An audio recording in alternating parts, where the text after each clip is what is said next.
آل فرعون وأغرق رق اگین قاف کے اوپر کلکلا ہو رہا ہے، نا پہ مدہ، وَأَنتُمْ نون کو چھپا کے غنہ کر کے پڑھیں گے، تنظرون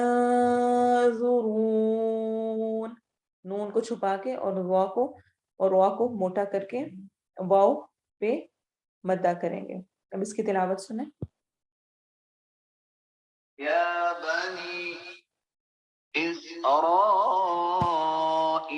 اذکروا نعمتی التي انعمت علیکم وانی فضلتکم علی العالمین واتقوا يوما لا تجزي نفس عن نفس شيئا ولا يقبل منها شفاعة ولا يؤخذ منها عدل ولا هم ينصرون۔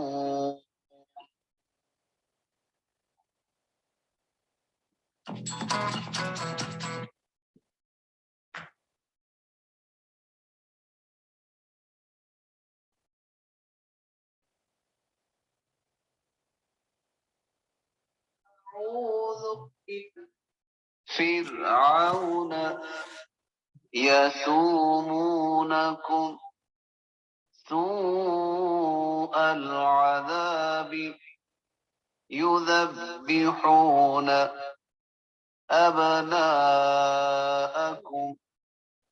ويستحيون نساءكم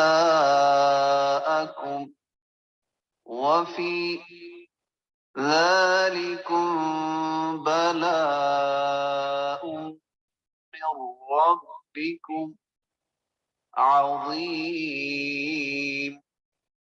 وَإِذْ فَرَقْنَا بِكُمُ الْبَحْرَ فَأَنْجَيْنَاكُمْ وَأَغْرَقْنَا آلَ فرعون وَأَنْتُمْ تنظرون۔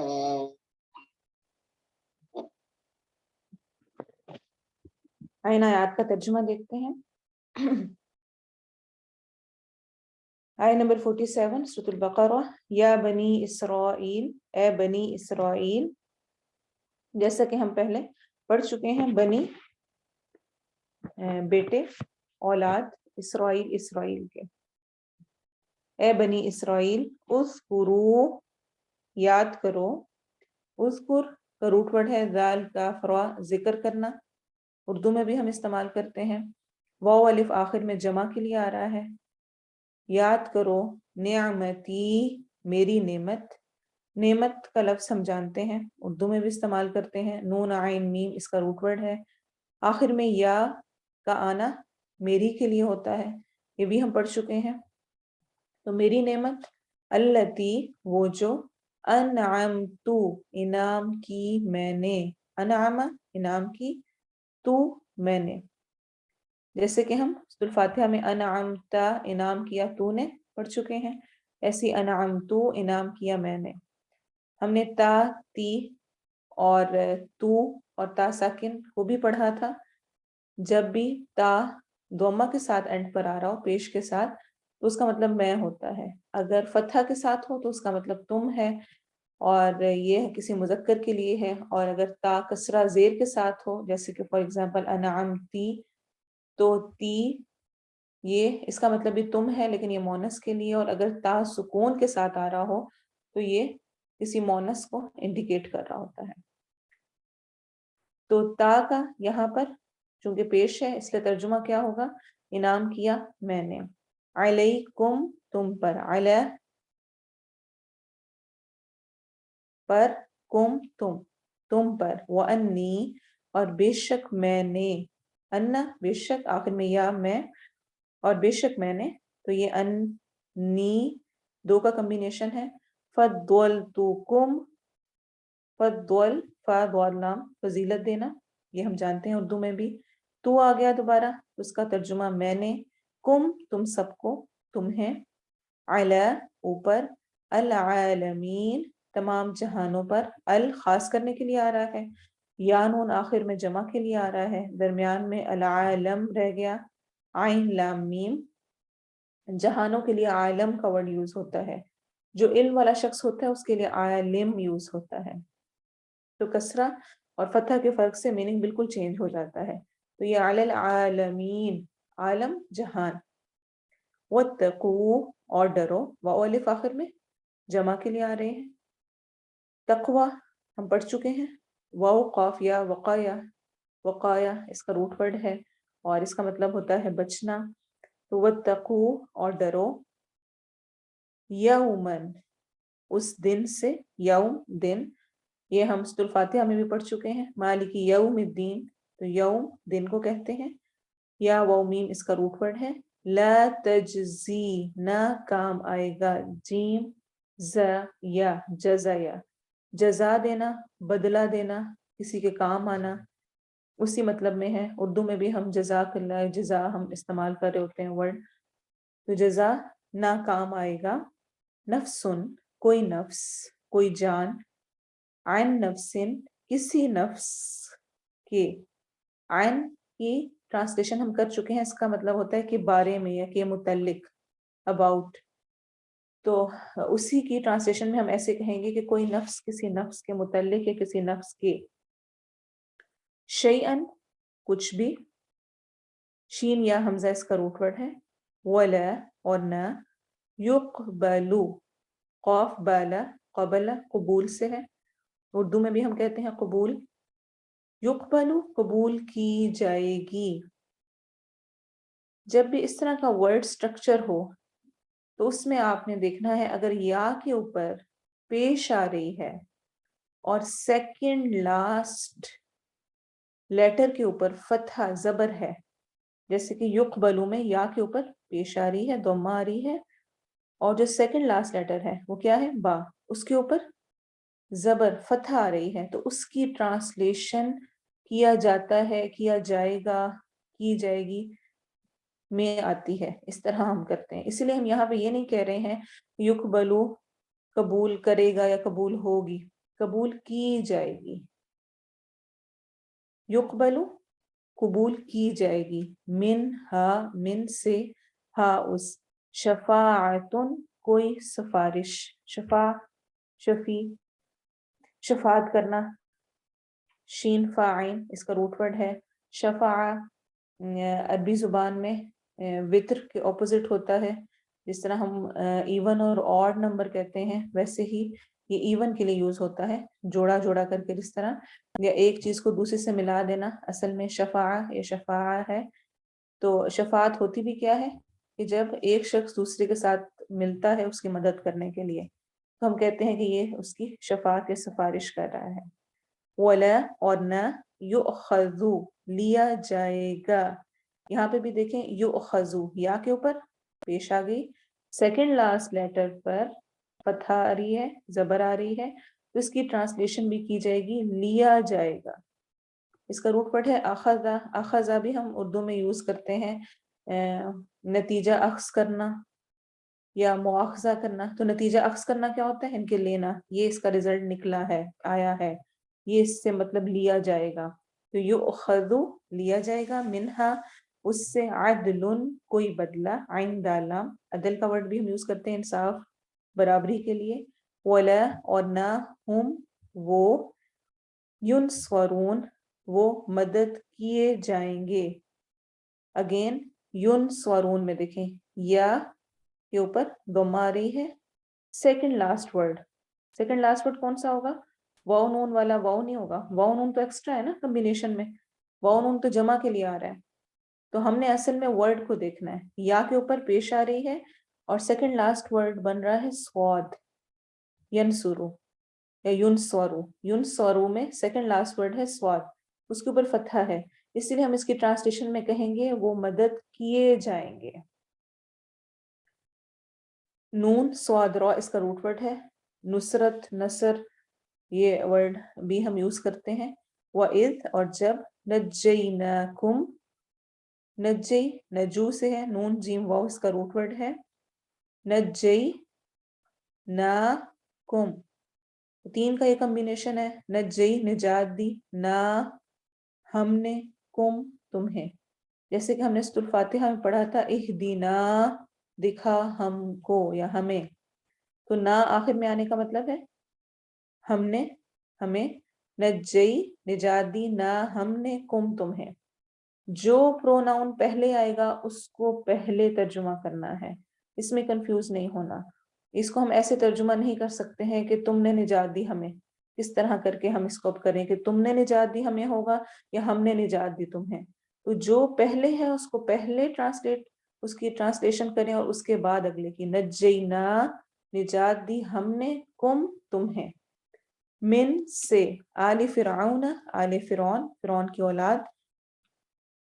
فرعون اصل میں کسی شخص کا نام نہیں ہے. فرعون مصر کے جو بادشاہ تھے اس وقت کے، ان کا ٹائٹل ہوا کرتا تھا، ان کا لقب تھا. تو فرعون سے یہاں پر مراد جس فرعون کا خاص طور پہ موسیٰ علیہ السلام کے دور میں ذکر ملتا ہے اس کا نام رامسیس تھا. لیکن فرعون ایک جنرل لقب تھا، یہ فرعون کسی ایک بندے کا نام نہیں ہے، یہ مصر کے بادشاہوں کا ٹائٹل یا لقب تھا.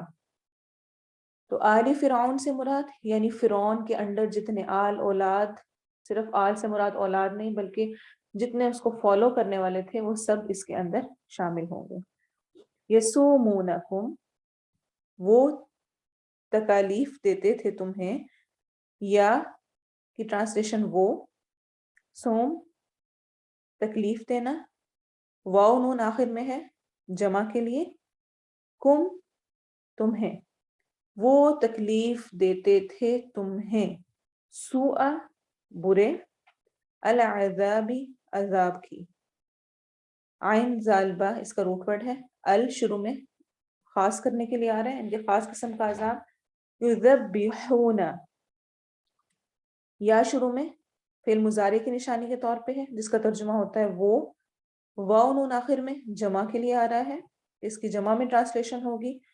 درمیان میں بچ گیا ذالبہ، ذبح، ذبح کرنا ہم اردو میں بھی پڑھتے ہیں.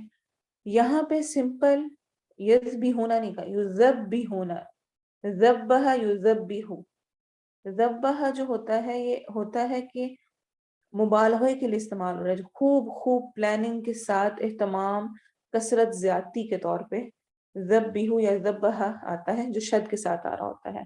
اگر سمپلی ذبح ہو یا ذبیحہ ہو تو اس کا ترجمہ بھی ذبح کرنا ہی ہے، لیکن شد کے ساتھ آنے کا مطلب ہے کہ کثرت اور اہتمام اور شدت کے ساتھ ذبح کرنا. ابناءکم، تمہارے بیٹوں کو. ابنا بیٹے، ابن کی جمع ہے، کم تمہارے، تو تمہارے بیٹوں کو. اس کا روٹ ورڈ ہے با نون واو، بنو. وَيَسْتَحْيُونَ، اور وہ زندہ چھوڑ دیتے تھے، یا استحیی اور پھر آخر میں واو نون جمع کے لیے ہے. یا اس کا روٹ ورڈ ہے حی. استحیی یا یستحیی، اس کے دو مصدر ہیں، دو اوریجن ہیں. اسی وجہ سے آپ دیکھیں گے کہ جو ہم نے پڑھا تھا ان اللہ لا یستحیی، بے شک اللہ تعالیٰ نہیں شرم محسوس کرتا. تو دو روٹ ورڈ ہیں، ایک اس کا مصدر ہے جو اس کے اوریجن ہے اس ورڈ کا، جو استحیا ہے، یہ اصل میں حیات سے بھی ہے اور حیا سے بھی ہے، اور اکارڈنگ ٹو دا کانٹیکسٹ ہم اس کی ٹرانسلیشن کرتے ہیں. وہاں پر یہ حیا سے تھا اس لیے ہم نے اس کی ٹرانسلیشن شرمانے کے میننگ میں کی. یہاں پہ یستحیون یہ مقابلے میں آ رہا ہے یذبحون، تو یہ اصل میں حیات سے ہے. حیات کسے کہتے ہیں؟ زندگی کو. تو وہ زندہ چھوڑ دیتے تھے. نساءکم، تمہاری عورتوں کو. نساء نساء کا بھی ہم اردو میں اکثر نسوانی آواز اور اس طرح کی ٹرم یوز کرتے ہیں، تو اسی سے نساء عورت، وفی ذالکم اور اس میں، ذالکم چونکہ پیچھے سارے یسومونکم ابناءکم نساءکم آ رہا ہے، اسی اعتبار سے ذالکم لکھا گیا، لیکن ترجمہ اس کا اس ہی ہوگا۔ اور اس میں بلاؤن آزمائش تھی، با لام واو بلو، بلاؤن آزمائش، من ربکم تمہارے رب کی طرف سے، من سے ربکم، رب اور کم کا کمبینیشن ہے، تمہارے رب کی طرف سے، عظیم بہت بڑی، عین ضا میم ہم پہلے ہی پڑھ چکے ہیں، عذاب عظیم بڑا عذاب، وَإِذْ اور جب، فرقنا پھاڑا ہم نے، فرقا فرق کرنا کیا ہوتا ہے؟ تفریق کرنا، فرقہ بھی اسی سے ہے، فریق ایک گروہ بن جانا الگ الگ، وہ سب بھی اسی سے ہیں۔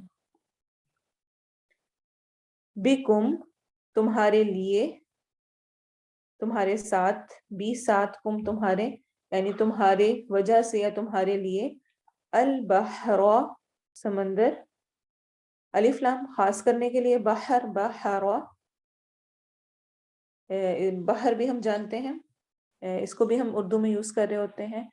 فَأَنْجَيْنَاكُمْ پھر نجات دی نا ہم نے، کم تمہیں، نون جیم واو، وَأَغْرَقْنَا اور غرق کیا ہم نے، اغرق غرق غرق کرنا، اس لفظ کو بھی ہم جانتے ہیں، نہ آخر میں ہم نے، آل فرعون آل فرعون کو، وَأَنْتُمْ اور تم، تنظرون تم دیکھ رہے تھے، تنظرون تا فعل مضارع کی نشانی ہے، نظر نظر کے لیے آتا ہے، نظر یعنی کہ جو سامنے آنکھوں سے واضح دیکھا جائے، بصر ہوتا ہے بصارت یا تبصرون جو کہ آنکھوں سے اور دل دونوں سے دیکھا جاتا ہے، نظر ہے نظر سے آنکھوں سے دیکھنا، واو نون آخر میں جمع کے لیے آ رہا ہے، یعنی تم اپنے سامنے اپنی آنکھوں سے اپنے دشمن کو غرق ہوتا ہوا دیکھ رہے تھے۔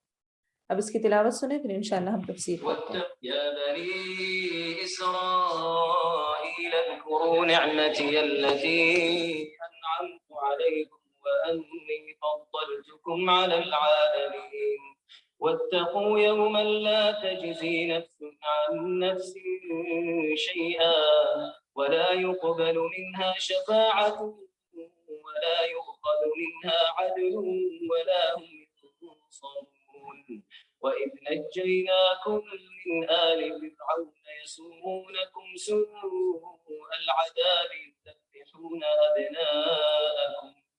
يذبحون أبناءكم ويستحيون نساءكم وفي ذلكم بلاء من ربكم عظيم وإذ فرقنا بكم البحر فأنجيناكم وأغرقنا آل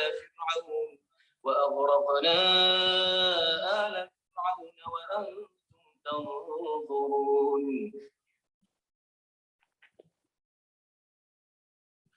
لاسٹ ٹائم ہماری لاسٹ 2 آیات کی تفسیر رہ گئی تھی، انشاءاللہ پہلے ہم ان 2 کو مکمل کریں گے اور پھر ان آیات کی تفسیر کریں گے۔ آیت نمبر 45 سے، اعوذ باللہ من الشیطان الرجیم، بسم اللہ الرحمن الرحیم، وَاسْتَعِينُوا بِالصَّبْرِ وَالصَّلَاةِ وَإِنَّهَا لَكَبِيرَةٌ إِلَّا عَلَى الْخَاشِعِينَ۔ وَاسْتَعِينُوا اور مدد طلب کرو، بالصبر ساتھ صبر، والصلاة اور نماز کے، وَإِنَّهَا اور بے شک وہ، لَكَبِيرَةٌ البتہ بڑی بھاری ہے، إِلَّا مگر، عَلَى الْخَاشِعِينَ خشوع کرنے والوں کے۔ انسان جب دعوت دین کے کام میں نکلتا ہے یا جب وہ دین پر استقامت کی کوشش کرتا ہے تو اس وقت اس کو بہت ساری آزمائشیں اور امتحان اور لوگوں کی باتیں اور رویے فیس کرنے پڑتے ہیں۔ دعوت کا کام آسان کام نہیں ہے، اسی وجہ سے اس کا اجر بھی بے پناہ رکھا گیا، اسی کی وجہ سے فضیلت بھی ملی، اور اس میں صبر کرنے کی تلقین بھی دی جا رہی ہے۔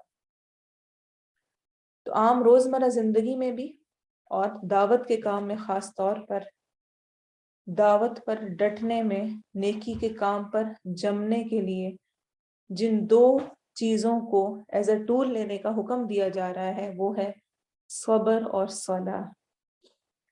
صبر کہتے ہیں حبس النفس، اپنے نفس کو روک لینا، اپنے آپ کو روک لینا، کسی سے نیگیٹو ریئیکشن سے، شکوے شکایت سے، غیظ و غضب سے، اللہ تعالیٰ کی نافرمانی سے۔ اور یاد رکھیں کہ صبر 3 قسم کا ہوتا ہے۔ ایک تکالیف پہ صبر کرنا، دوسرا نیکی پر جمنے پر خود کو روک کے رکھنا، جما کے رکھنا، نہیں صبح اٹھنے کا دل کر رہا تب بھی اٹھنا، اور برے کام سے خود کو روکنا، اس پر صبر کرنا، اس پہ رک جانا۔ کس طرح سے کہ دل کر رہا ہے کہ یہ گناہ کا کام کیا جائے، یہ ایک ویڈیو دیکھ لوں، یہ ایک چیز دیکھ لوں، اور پھر بھی اس کو نہ دیکھنا۔ تو صبر اپنے آپ کو برائی سے روکنا، جو اللہ کی مرضی کے خلاف ہے وہاں خود کو کھینچ لینا، حرام کردہ چیزوں سے خود کو بچانا، یہ صبر کہلاتا ہے۔ اور صبر کے ساتھ اللہ تعالیٰ کی طرف رجوع، نماز، یہ انتہائی ضروری ہے۔ اس کے بغیر انسان کو مدد نہیں مل سکتی۔ تو اگر میں اور آپ چاہتے ہیں کہ ہمیں اللہ کی مدد نصیب ہو، اس کی طرف سے ہمارے لیے مدد آئے، تو ہمیں 2 کام کرنے ہوں گے، ایک صبر اور دوسرا نماز۔ صبر کا ذکر کیوں پہلے آیا ہے؟ کیونکہ جب بھی کوئی ایسی مشکل، تکلیف، پریشانی، رویہ یا کچھ بھی پیش آتا ہے تو کیا ہوتا ہے کہ ہم پہلے بیٹھ کے اس پہ افسوس کرتے ہیں، دوسروں سے ذکر کرتے ہیں، شکوے شکایتیں کرتے ہیں، پھر اس کے بعد سوچتے ہیں اچھا چلو نفل پڑھنا، اور پھر اس کے بعد نماز کے لیے کھڑے ہوتے ہیں اگر کھڑے ہونا بھی چاہیں، اور تب تک ہم اپنی ساری فیلنگ سب کچھ نکال چکے ہوتے ہیں، دوسرے کی بہت ساری باتیں سن چکے ہوتے ہیں، دوسروں نے بھی 2-4 اور لگا کے سنا دی ہوتی ہیں، ہاں واقعی اس نے غلط کیا، یہ ہو گیا، وہ ہو گیا، اور اس کے بعد نماز میں ہمارا وہ خشوع اور وہ رہتا ہی نہیں ہے۔ تو جس وقت تکلیف پہنچی اس وقت صبر، اور ساتھ پھر فوراً اللہ کی طرف رجوع۔ آپ صلی اللہ علیہ وسلم کی یہ سنت تھی، یہ طریقہ تھا کہ جب بھی کوئی مشکل پیش آتی، کوئی غم پیش آتا، کوئی پریشانی ہوتی، آپ فوراً ہمیشہ نماز کی طرف لپکتے۔ اس کیفیت کو سوچیں۔ اور اکثر ہم یہ سوچتے ہیں کہ یا کہہ رہے ہوتے ہیں کہ کیا کروں، مجھ سے صبر نہیں کیا جاتا، میں بڑا سوچتی ہوں، میں نے کرنا ہے، مجھ سے نہیں ہوتا، مجھ سے نہیں اپنا غصہ قابو میں کیا جاتا، مجھ سے نہیں یہ ہوتا۔ تو یاد رکھیں حدیث میں آتا ہے، آپ صلی اللہ علیہ وسلم نے فرمایا جو صبر کرنا چاہتا ہے اللہ تعالیٰ اسے صبر دے دیتے ہیں۔ پہلے اپنی اندر کی اس کیفیت کو نکالنے کی ضرورت ہے کہ یہ نہیں ہو سکتا۔ اللہ تعالیٰ کسی ایسی چیز پر ہمارا مواخذہ نہیں کریں گے جو ہم نہیں کر سکتے، لیکن جو چیز ہم کر سکتے ہیں اسی کو کرنے کا ہمیں حکم بھی دیا گیا ہے۔ تو جو صبر کرنا چاہتا ہے، جو خود کو کنٹرول کرنا چاہتا ہے، اللہ تعالیٰ اس کے لیے پھر آسانی کرتے ہیں، اس کو واقعی صبر پھر میسر آ بھی جاتا ہے۔ نماز اور صبر سے مدد، اللہ کی مدد، اللہ کی نصرت اگر میں چاہتی ہوں تو مجھے صبر اور نماز سے مدد لینی ہوگی، لیکن یہ بہت سارے لوگوں پہ بہت بھاری ہوتی ہے۔ وَإِنَّهَا لَكَبِيرَةٌ إِلَّا عَلَى الْخَاشِعِينَ، مگر کچھ لوگ ہیں جن پر نہیں بھاری، جن کے لیے 2 کام کرنا آسان ہے، اور وہ کون ہے؟ خشوع رکھنے والے۔ خشوع خشع سے ہے، خشع کا مطلب ہوتا ہے دب جانا، ڈر جانا، جھک جانا، اور یہ دل کی حالت کا نام ہے۔ جیسے تقوی دل کی حالت ہے، ویسے ہی خشوع بھی دل کی حالت ہوتی ہے، جس کا اظہار انسان کے جسم پر بھی نظر آتا ہے، دل کا ٹھہراؤ جو انسان کے عمل اور رویے میں آ جاتا ہے۔ جس میں انسان کے اندر اپنی فخر و انکساری کا احساس غالب ہوتا ہے، اپنی عجز و انکساری کا، وہ اس معاملے میں عاجز اور اپنے آپ کو انکسار اور اپنے آپ کو بہت نیچا محسوس کرتا ہے جب وہ اللہ کے سامنے کھڑا ہوتا ہے اور وہ اللہ کی عظمت کو پہچانتا ہے۔ اس وقت جو میں ہوں، میرے ہاتھ میں کچھ بھی نہیں ہے، میں کچھ بھی نہیں کر سکتی، اور وہ اللہ عظمت والا غالب، وہ سب کچھ کرنے پہ قادر ہے، وہ ہر چیز کا معاملہ، ہر چیز کا فیصلہ کرنے والا ہے۔ ایسے لوگوں کو ہی نماز سے پھر مدد ملتی ہے۔ خشوع اختیار کرنا، ایسا ڈر، ایسا خوف، ایسی عظمت اللہ کے ذہن میں ہونا کہ پھر سب کچھ بھول جائے، سب کچھ ایک طرف ہو جائے۔ اسی لیے ہم دیکھتے ہیں کہ سلف صالح کی زندگیوں میں نمازوں کا خشوع اس حد تک تھا کہ اگر ان کا تھوڑا سا بھی دھیان کہیں بٹتا یا جاتا تو وہ اس چیز کو ہی قربان کر دیتے کہ اس چیز کی وجہ سے میری نماز میں خلل آیا ہے۔ جیسا کہ ملتا ہے ابو طلحہ رضی اللہ عنہ کے بارے میں کہ اپنے وہ باغ میں وہ نماز پڑھ رہے تھے، ایک دفعہ دوران نماز اچانک ان کی توجہ اپنے باغ سے سر سبز و شاداب جو پھل لگے ہوئے تھے اور درخت تھے اس طرف چلی گئی، اور ان کو رکعتوں کی تعداد بھول گئی کہ میں نے کتنی رکعتیں پڑھی ہیں۔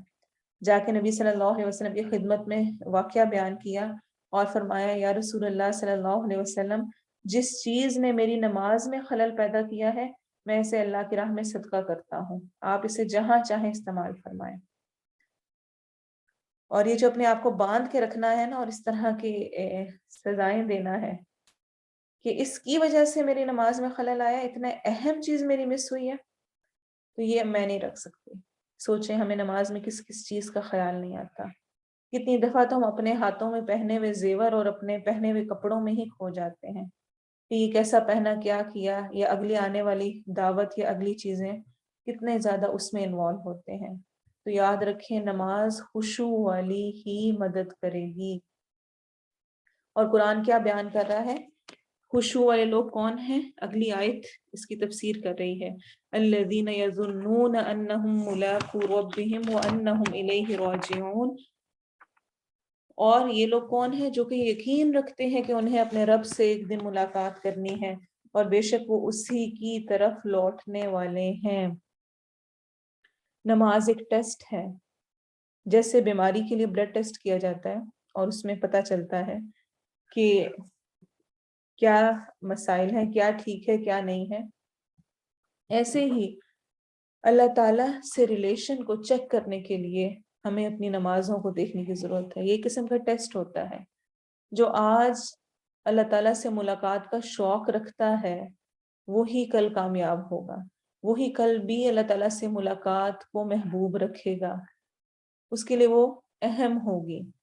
تو جب میں نماز کے لیے کھڑی ہوتی ہوں مجھے سوچنا ہے کیا میں واقعی رب سے ملاقات کے لیے جا رہی ہوں، میری فیلنگ ہے، اور اگر نہیں ہے ابھی تو اللہ تعالیٰ کیا فرما رہے ہیں، وَأَنَّهُمْ إِلَيْهِ رَاجِعُونَ، اور بے شک انہوں نے ہماری طرف لوٹنا تو ہے ہی، خود لوٹ آئیں تو اچھی بات ہے۔ اللہ تعالیٰ ایک اور جگہ فرماتے ہیں قرآن میں، یا ایھا الانسان انک کادح الی ربک کدحا فملاقی، اے انسان تو آہستہ آہستہ کشا کشا اپنے رب کی طرف بڑھا جا رہا ہے، بس تو اس سے ملاقات کرنے والا ہے۔ اور ایک اور جگہ فرمایا، قل ان الموت الذی تفرون منہ فانہ ملاقیکم، کہہ دیجئے وہ موت جس سے کہ تم بھاگتے ہو بے شک عنقریب وہ تمہیں ملنے والی ہے، تم سے ملاقات کرنے والی۔ تو آخرت کا خوف، آخرت کی فکر انسان کی نمازوں کو بہتر کرتی ہے، اور یہ ملاقات کوئی عام ملاقات نہیں ہے۔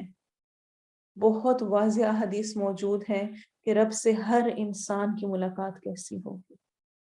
جانتے ہیں آپ کی کیسی ملاقات ہوگی؟ ایسا نہیں ہوگا کہ ایک پوری انسانیت کٹھی ہے اور اللہ تعالیٰ سب سے خطاب کر رہے ہیں، ہر انسان سے الگ سے اللہ تعالیٰ کی ملاقات۔ صحیح بخاری اور صحیح مسلم کی حدیث میں آتا ہے، آپ صلی اللہ علیہ وسلم نے فرمایا کہ قیامت میں تم میں سے ہر شخص سے اس کا پروردگار اس طرح بلا واسطہ اور دو بدو کلام فرمائے گا، یعنی کوئی واسطہ نہیں، کچھ بھی نہیں، سامنے کلام فرمائے گا کہ نہ درمیان میں کوئی ترجمان ہوگا کہ کوئی ٹرانسلیشن کرے، نہ کوئی پردہ حائل ہوگا. بس جب وہ نظر اٹھائے گا وہ بندہ اپنے دائیں جانب تو سوائے اپنے اعمال کے کچھ اس کو نظر نہ آئے. اور ایسے ہی جب نظر آئے گا نظر کرے گا بائیں جانب تو سوائے اپنے اعمال کے اسے کچھ نظر نہ آئے گا. اور جب سامنے نظر دوڑائے گا تو اپنے روبرو آگ ہی آگ دیکھے گا. بس اے لوگو دوزخ کی اس آگ سے بچو، اگرچہ خوش کھجور کے خوش ٹکڑے ہی کے ذریعے سے اس سے بچنے کی فکر کرو، چاہے چھوٹا سا عمل ہے تو اس کے لیے بھی کوشش کرو. اور ایک اور حدیث میں آتا ہے بخاری اور مسلم کی، آپ صلی اللہ علیہ وسلم نے فرمایا قیامت میں اللہ تعالیٰ ایمان والے اپنے بندے کو اپنی رحمت سے قریب کرے گا اور اس پر اپنا خاص پردہ ڈالے گا اور دوسروں سے اس کو پردے میں کر لے گا. پھر اس سے پوچھے گا کہ کیا تو پہچانتا ہے فلاں گناہ فلاں گناہ؟ وہ عرض کرے گا ہاں اے اللہ مجھے یاد ہے، یہاں تک کہ اللہ تعالیٰ اس کے سارے گناہوں کا اس سے اقرار کرا لے گا. وہ اپنے جی میں خیال کرے گا کہ میں تو ہلاک ہو گیا، سب کچھ کھل کے سامنے آ گیا. پھر اللہ تعالیٰ فرمائے گا میں نے دنیا میں تیرے ان گناہوں کو چھپایا تھا اور آج میں ان کو بخشتا ہوں اور معافی دیتا ہوں. پھر اس کا نیکیوں والا اعمال نامہ اس کے حوالے کر دیا جائے گا. اور اصل میں یہی کیا ہے؟ آسان حساب، جس کی ہمیں دعا مانگنے کا حکم دیا گیا ہے، اللہم حاسبنی حساب یسیرا. یہ آسان حساب میں بھی یہ ہوگا کہ اللہ تعالیٰ ہم سے پوچھیں گے صحیح کہ تم نے یہ سب کچھ کیا تھا. اور اس کے بعد اور اگر جس کا حساب ہو گیا وہ تو برباد ہی ہو گیا. اور حدیث میں آگے آتا ہے لیکن جو اہل کفر اور منافقین ہوں گے ان کا معاملہ یہ ہوگا کہ ان کے متعلق برسر عام پکارا جائے گا کہ یہ وہ لوگ ہیں جنہوں نے اپنے اللہ پر جھوٹی باتیں باندھی، خبردار اللہ کی لعنت ہے ایسے ظالموں پر. تو اللہ کی مدد جو کہ ہم میں سے ہر ایک محتاج ہے اور چاہتا ہے، اس کے لیے ضروری ہے کہ وہ صبر کرے، اپنے نفس کو روکنے کی کوشش کرے، نماز کے ذریعے سے مدد لے اور اس چیز کا یقین رکھے کہ ایک دن اس سے اپنے رب سے ملاقات کرنی ہے جب وہ ہر چیز کا پھل پا لے گا. جو اس نے صبر کیا ہوگا، جو اس نے مشکلیں برداشت کی ہوں گی اور جو اس نے محنتیں مشقتیں اس رب کی راہ میں کی ہوں گی، انشاءاللہ وہ ان کو اس کے سامنے اس کے پاس جا کر دیکھے گا. اس کے بعد بنی اسرائیل کی تاریخ کا ذکر شروع ہو رہا ہے. پچھلے رکوع میں بھی بنی اسرائیل سے متعلق ہی گفتگو تھی. اگلے تقریباً 10 رکوع 9 سے 10 رکوع بنی اسرائیل کی تاریخ سے متعلق ہی بات ہوگی اور مختلف واقعات کے ذریعے سے اللہ تعالیٰ یہ بات بتائیں گے اور اس کی طرف اشارہ کریں گے کہ ان کی روش کیا تھی اور اللہ تعالیٰ کی دی ہوئی نعمتیں اور کس طرح اللہ ان کو نوازتا رہا اور کس طرح سے انہوں نے نافرمانی کی اور ان پر پھر عذاب کا کوڑا برسا. آیہ نمبر 47 یا بنی اسرائیل اذکروا نعمتی التی انعمت علیکم وانی فضلتکم علی العالمین. اے بنی اسرائیل یاد کرو میری نعمت وہ جو انعام کی میں نے تم پر. ان نعمتوں کا ذکر ہم پچھلے رکوع میں کر چکے ہیں. یہاں پر خاص طور پہ ایک اور چیز کس کا ذکر ہے، وَأَنِّي فَضَّلْتُكُمْ عَلَى الْعَالَمِينَ، اور میں نے تمہیں فضیلت دی تمام جہانوں پر. کس اعتبار سے فضیلت ملی؟ زیادہ اچھا انہیں کھانے کو ملا، زیادہ اچھا پہننے کو ملا، زیادہ اچھی عمارتیں ملی، دنیا ملی؟ نہیں، خاص طور پہ فضیلت اس اعتبار سے کہ ان کو ایمان کی نعمت ملی. ان کے پاس بہت سارے رسول آئے، ان کے پاس کتابیں آئیں، تو ایمان کی بنا پر، ایمان کی نعمت کی وجہ سے انہیں تمام جہانوں پر فضیلت ملی، تمام دوسری امتوں پر. اس لیے وہ اہل کتاب کہلائے، اسی لیے دوسرے لوگ امی کہلائے. تو دین کی نعمت ہونا، اسلام کی نعمت ہونا، اس سے بڑی کوئی نعمت دنیا میں نہیں ہے. اور اگر مجھے اور آپ کو نصیب ہے اور اللہ نے ہمیں بن مانگے دی ہے اور ہمیں مسلمان گھر میں پیدا کیا ہے اور ہمارے لیے ایسے مواقع میسر کیے ہیں، تو گویا یہ ہمارے اوپر اللہ کی ایک خاص نعمت ہے، فضیلت ہے، اور ہمیں اس کا ذکر کرنے کی ضرورت ہے.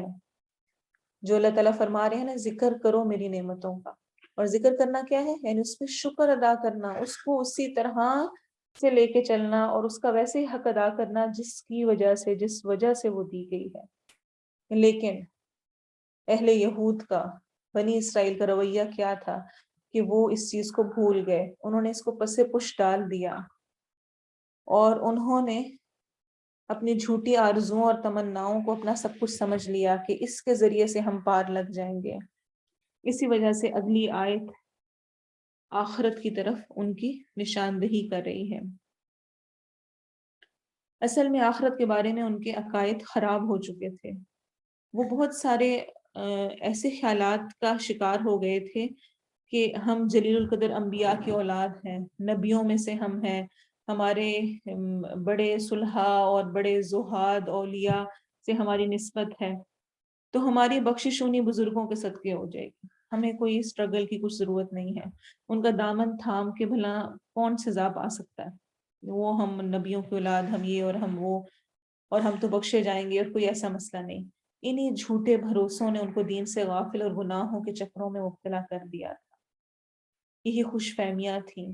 اسی وجہ سے اللہ تعالیٰ اگلی آیت میں یہ بیان کر رہے ہیں وَاتَّقُوا، اور ڈرو اس دن سے، لا تجزی نفس عن نفس شیئا، جس دن کوئی نفس کسی نفس کے کچھ بھی کام نہ آئے گا، کسی کا کوئی رونا دھونا منانا، گھر والوں کی مدد کرنا، کہنا چھوڑ دو، کچھ کام نہ آئے گا۔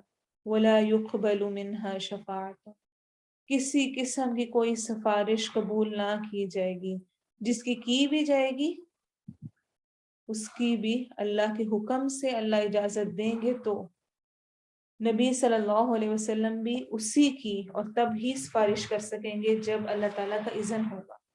اور یہ بہت کلیئر ہم آیت الکرسی جو دن رات پڑھتے ہیں اس میں ہے، من ذا الذی یشفع عندہ الا باذنہ، کون ہے جو شفاعت کرے، سفارش کرے اس کے سامنے مگر وہ جس کو اللہ تعالیٰ اجازت دیں گے، جس کے اعمال اس قابل ہوں گے، تو اس دن کوئی سفارش کام نہیں آنی۔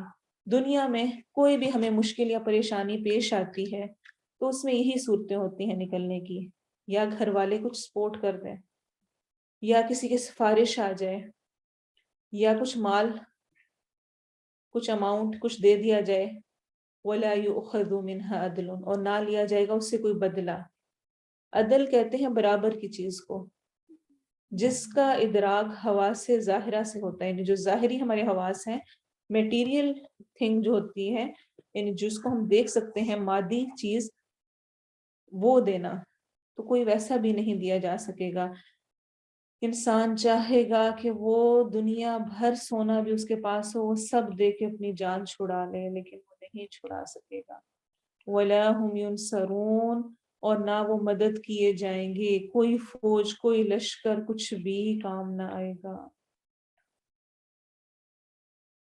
آپ صلی اللہ علیہ وسلم نے اپنی پھوپھی صفیہ سے فرمایا تھا، اپنی بیٹی فاطمہ رضی اللہ عنہا سے فرمایا تھا، اے میری بیٹی فاطمہ، اے میری پھوپھی صفیہ، میں اللہ کے ہاں تمہارے کام نہ آؤں گا، دنیا میں جو مانگتی ہو، جو مال چاہیے لے لو، کل وہاں کچھ کام نہ آؤں گا۔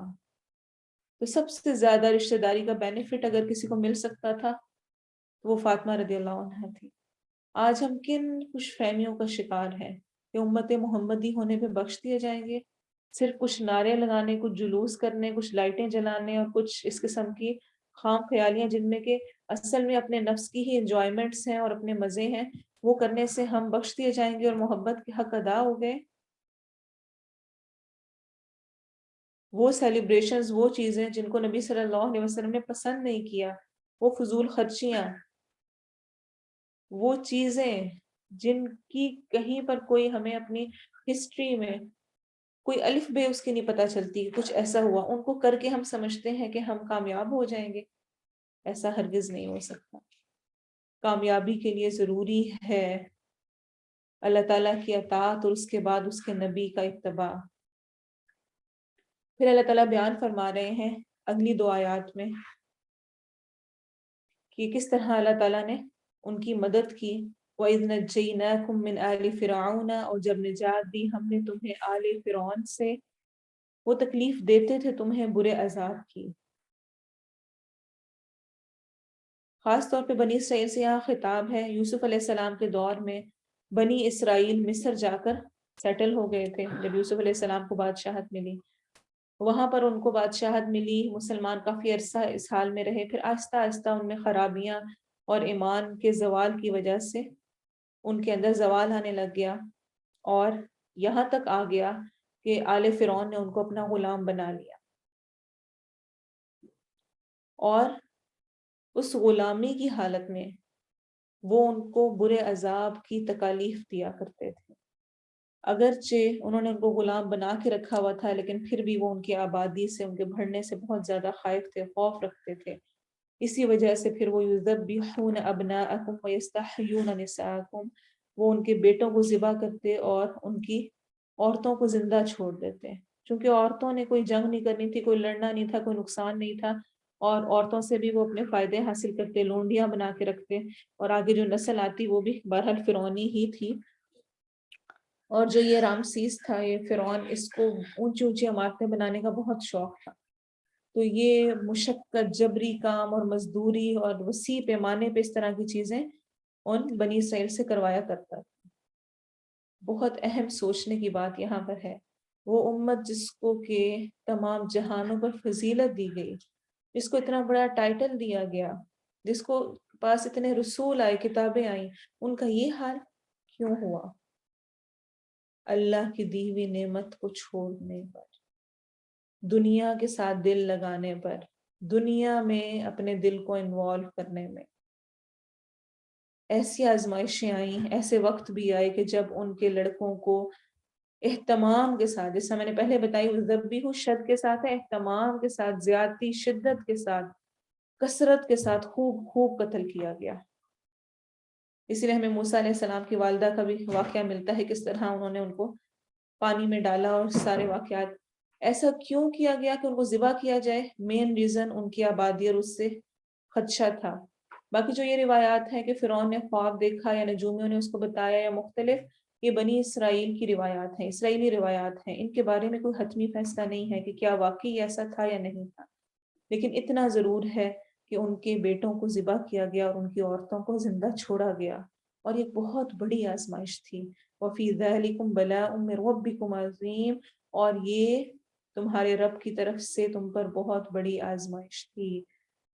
آزمائش جو بھی آتی ہے وہ اللہ کی ہی طرف سے آتی ہے، اور اللہ ہی ہے جو کہ اس کو پھیرنے والا بھی ہے، وہی نجات دینے والا بھی ہے۔ وَإِذْ فَرَقْنَا بِكُمُ الْبَحْرَ فَأَنْجَيْنَاكُمْ، اور جب پھاڑا ہم نے تمہارے لیے سمندر کو، پھر نجات دی ہم نے تمہیں، اور غرق کر دیا ہم نے آل فرعون کو، اور تم دیکھ رہے تھے۔ انشاءاللہ اس آیت کی تفسیر اور تھوڑی سی ہم پچھلی آیت کو بھی کیا ہم نے سیکھا اس کو ہم نیکسٹ انشاءاللہ ہم کلاس میں کریں گے، اور اگلی آیات کی بھی انشاءاللہ تجوید اور تفسیر کریں گے۔ تلاوت سن لیں، آپ نے کیا سیکھا اس کو ضرور اپنی عمل کی ڈائری میں لکھیں، شیئر کریں دوسروں کے ساتھ، اور اپنی اٹینڈنس اپنے گروپس میں مارک کریں۔ بارک اللہ لی ولکم فی القرآن العظیم ونفعنی وإیاکم بالذکر الحکیم۔ تلاوت سنیں۔ واستعينوا بالصبر والصلاة وإنها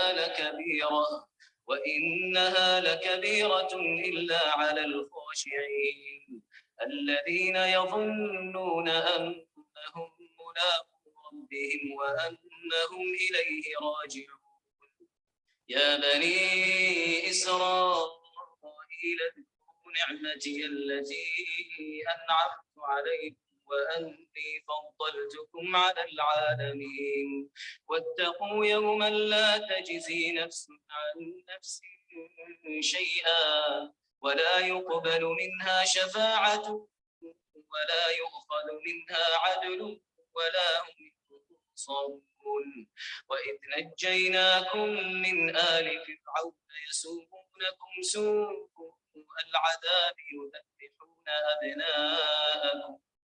يذبحون أبناءكم ويستحيون نساءكم وفي ذلكم بلاء من ربكم عظيم وإذ فرقنا بكم البحر فأنجيناكم وأغرقنا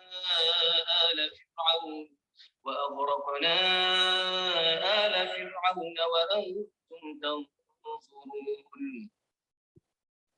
سبحانك اللهم وبحمدك نشهد أن لا إله إلا أنت نستغفرك ونتوب إليك. سبحان ربك رب العزة عما يصفون وسلام على المرسلين والحمد لله رب العالمين. والعصر إن الإنسان لفي خسر إلا الذين آمنوا وعملوا الصالحات وتواصوا بالحق وتواصوا بالصبر. السلام عليكم ورحمة الله وبركاته.